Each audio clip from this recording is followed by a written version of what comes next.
Montha తుఫాను హెచ్చరికల నేపథ్యంలో ఆంధ్రప్రదేశ్ ప్రభుత్వ యంత్రాంగం అప్రమత్తమైంది. రానున్న 3 రోజుల్లో భారీ వర్షాలు పడే అవకాశం ఉంది. ఈ క్రమంలో చిత్తూరులోని పలు గ్రామాల్లో దండోరా వేసి ప్రజలను అప్రమత్తం చేస్తోంది.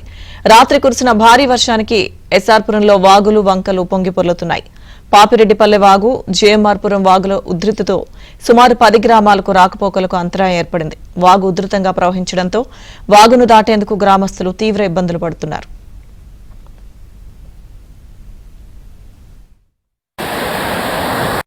మనోహర్ కనిపిస్తాడు ఏబీ అనుకో నీ ఇటు బాపట్లలోని సూర్యలంక సముద్ర తీరంలో పర్యాటకులను అనుమతించడం లేదు. తీరానికి వస్తున్న పర్యాటకులను వెనక్కి పంపించేస్తున్నారు పోలీసులు. బ్యారికేడ్లను అడ్డంగా పెట్టి అనుమతి లేదంటూ బోర్డులను ఏర్పాటు చేశారు.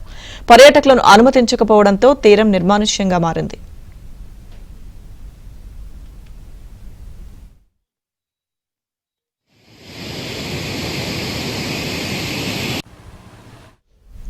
ఇక తిరుమలలో భారీ వర్షాలు కురుస్తున్నాయి. దీంతో పలు ప్రాంతాలు జలమయమయ్యాయి. రోడ్లన్నీ తడిసి ముద్దయ్యాయి. భారీ వర్షాల నేపథ్యంలో తిరుమల వాతావరణం పూర్తిగా మారిపోయి చలిగాలులు వీస్తున్నాయి.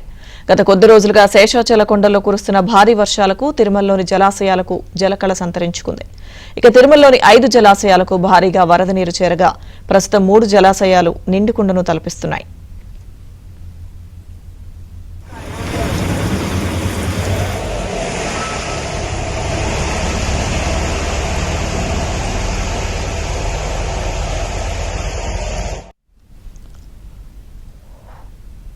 మరోవైపు నెల్లూరు జిల్లా లింగసముద్రంలోని రాళ్లపాడు ప్రాజెక్టు పూర్తి స్థాయిలో నిండింది. ఇటీవల ప్రాజెక్టు ఎగువ భాగంలో కురిసిన భారీ వర్షాలకు వరద నీరు ప్రాజెక్టుకు చేరింది. పూర్తి స్థాయి నీటి మట్టం 21.4 అడుగులకు వరద నీరు చేరుకోవడంతో అధికారులు 4 క్రస్ట్ గేట్ల ద్వారా 2000 క్యూసెక్ల నీటిని దిగువన ఉన్న మన్నేరుకు విడుదల చేశారు. ఇక 500 క్యూసెక్ల ఇన్ఫ్లో ప్రాజెక్టుకు వస్తూ ఉండడం తుపాన్ హెచ్చరికల నేపథ్యంలో అధికారులు పరిస్థితిని ఎప్పటికప్పుడు సమీక్షిస్తున్నారు.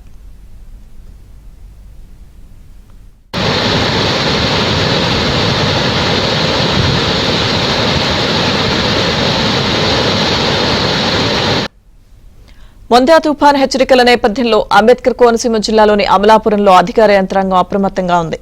జిల్లా కలెక్టర్ ఎప్పటికప్పుడు అధికారులను అప్రమత్తం చేస్తున్నారు. ఎన్డీఆర్ఎఫ్, ఎస్డీఆర్ఎఫ్ బృందాలను ముందుగానే సిద్దం చేశారు. ఈ క్రమంలో సోమవారం నుంచి 3 రోజుల పాటు విద్యాలయాలకు సెలవులు ప్రకటించారు. సముద్రానికి వెళ్లిన మత్స్యకారులు వెంటనే వెనక్కు రావాలని ఆదేశాలు జారీ చేశారు. కంట్రోల్ రూమ్ సేవలతో పాటు అధికారులను అందుబాటులో ఉంచామని కలెక్టర్ తెలిపారు.